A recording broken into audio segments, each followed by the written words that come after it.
Hi மின்மினி பூச்சி. இன்றைக்கி எங்கே வந்திருக்கோன்னா காரைக்கால் பஸ் ஸ்டாண்ட் தான். ஏன்னா நாங்கள் எங்கள் மாமா வீட்டுக்கு போகிறோம், மயிலாடுதுறை. சரின்னு சொல்லிட்டு இந்த இடத்தெல்லாம் பார்க்கக்குள்ள ரொம்பவே சந்தோஷமாக இருந்துச்சு ஃப்ரெண்ட்ஸ். நான் காலேஜ் படித்த நினைவுகள்லாம் வந்துச்சு. ஏன்னா நான் ரொம்ப நாள் ஆகுது நான் இங்கே வந்து.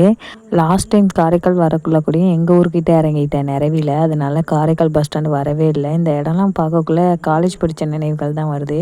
சரின்னு மயிலாடுதுறை வந்து இறங்கியாச்சு ஃப்ரெண்ட்ஸுங்க. பார்த்தீங்களா, மயிலாடுதுறை வந்த பிறகு நம்ம சொந்தக்காரங்கள் ஃப்ரூட்ஸு, பூ இதெல்லாம் வாங்கணும் இல்லையா, இதெல்லாம் வாங்கி முடிச்சுட்டு வளையல் போடணுன்னு ஆசையாக இருந்துச்சு ஃப்ரெண்ட்ஸ். நிறையா வளையல் இருந்துச்சா, பார்த்தோன்னே ஆசையாக இருந்துச்சு.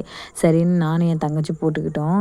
எவ்வளோ வளையல் இருந்தாலும், தங்கத்தில் வளையல் இருந்தாலுமே நமக்கு கண்ணாடி வளையல் போடுறது அது ஒரு ஜாலி தான் ஃப்ரெண்ட்ஸ். அது ஒரு ஹாப்பினஸ் தான். அதனால தான் அந்த கண்ணாடி வளையலுக்கு ஒரு ஸ்பெஷல்.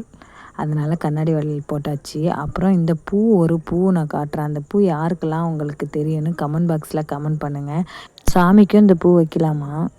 நாளைக்கு வேறு வீடியோவில் பார்க்கலாம். பாய் பாய்.